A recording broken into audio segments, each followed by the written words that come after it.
Okay, this video is called You Are Not a Follower of Dr. Mcdougall, and it's internist conversation number 26. So this really smart internist comes by to talk to me once in a while, and he says to me,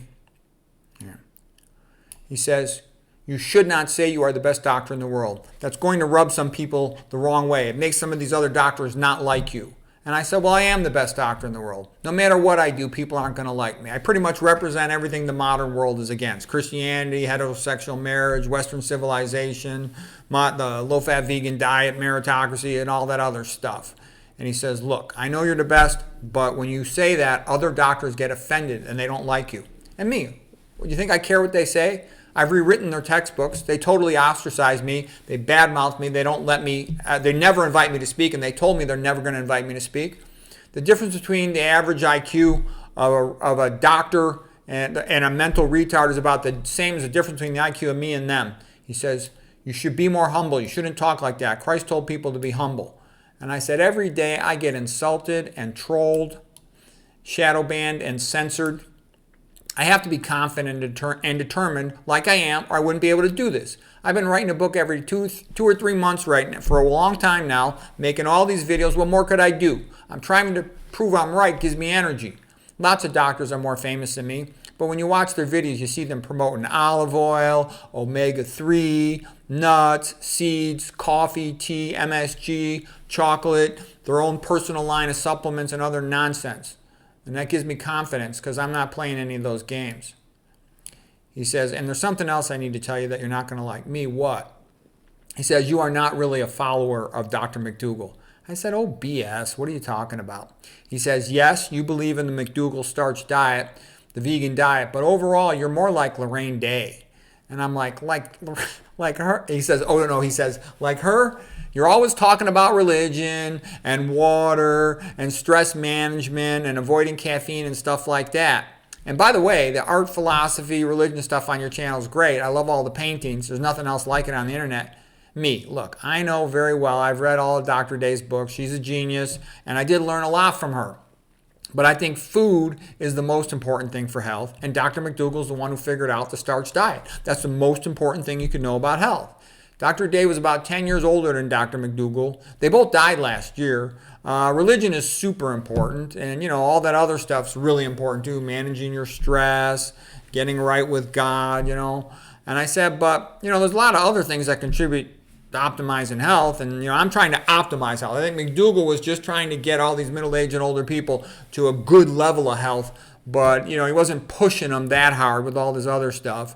The younger generation's another issue. I noticed that they're totally ignorant of Western civilization. So, in a sense, what I'm trying to do is provide a free, liberal arts college education. Or better than that, so they know their own history, Western civilization, so they don't grow up like barbarians. Culture and knowledge, it's not of civilization. It's not inherited. You got to learn it. Okay, somebody's got to make it available, and they have to want to learn it to study it. So it's all here for free. Internist.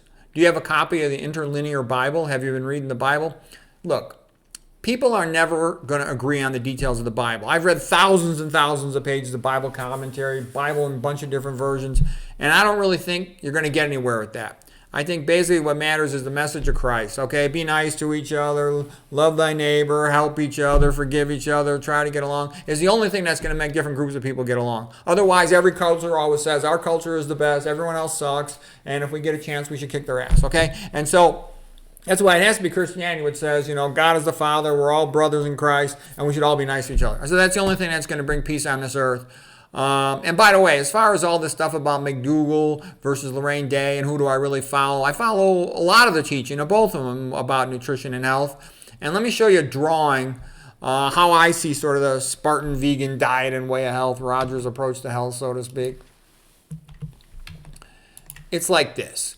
The main trunk of the tree towards being healthy, optimizing health is like, what Mcdougall was saying with his starch diet and all the people that develop it. People like Walter Kempner, Roy Swank, Dennis Burkitt, Nathan Pritikin, Caldwell Esselstyn, T. Colin Campbell, Gregory Sloop, Jeff Nelson, Richard Moore, with the high blood pressure solution, all that stuff. And I know there's a lot of others too. I can't fit them all in on this page, but that's sort of the foundation of getting healthy. But there's a ton of other stuff. Understanding EMF. I think Martin Paul was the best guy on that. Understanding all this stuff about leaky gut and amyloid clotting, fibrinolytic clotting, as well as stuff like iron overload, ferrous redox cycling. Douglas Kell and Etheresia Pretorius did great work on that stuff, and there's a whole bunch of other ones. That's really a fundamental thing that should be more widely known. All the stuff about teeth and the toxins in dental procedures.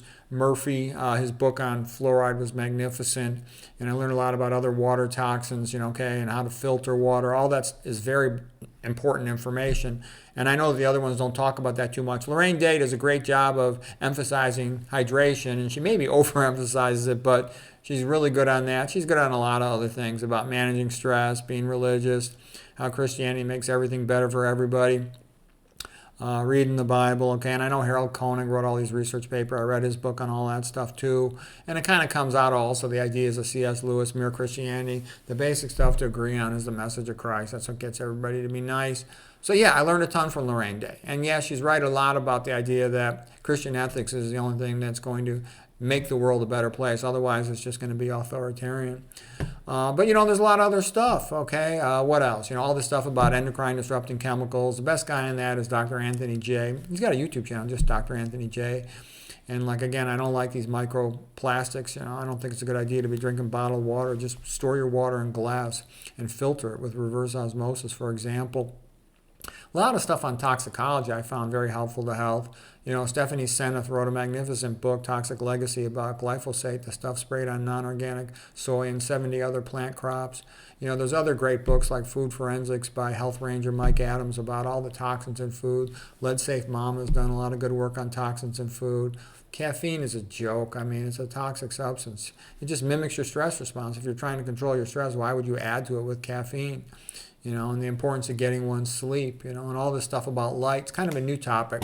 I've been reading a lot about it. I haven't spoke much about it. All the work, though. I did give a couple lectures on sleep, but there's additional information that I'm still in the process of getting it all figured out. I like the Light Doctor book by Moore Eady. I like the lectures of Dr. Seaholt over at MedCram. He's a real smart guy.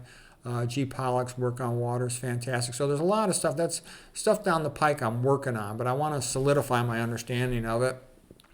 All the stuff I've been reading about, researching myself, volatile organic chemicals, the chemical and ischemic theory of spine degeneration that I developed, the supply and demand theory of brain degeneration that I developed. I figured out all that stuff. Mitochondrial inhibitors, drug side effects, the soteria concept, with psychiatric stuff, psychological stuff. I rewrote the textbook on all that stuff, all that neurologic stuff. So anyways, this is how I see it. The most important thing is a starch-based diet. The most important thing I ever learned in all my experience as a doctor and a biology student and scholar of that stuff is if humans eat a starch-based diet, they're going to be healthy and avoid the Western diet, the Western diseases, Western chronic diseases in general.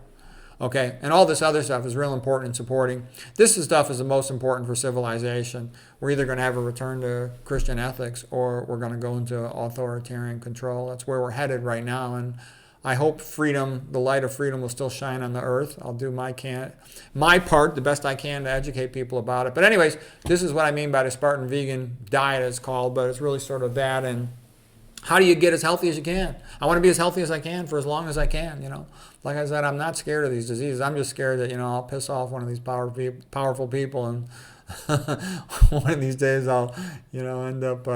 anyways, I don't even go there. This is how I see it. I hope you find it helpful.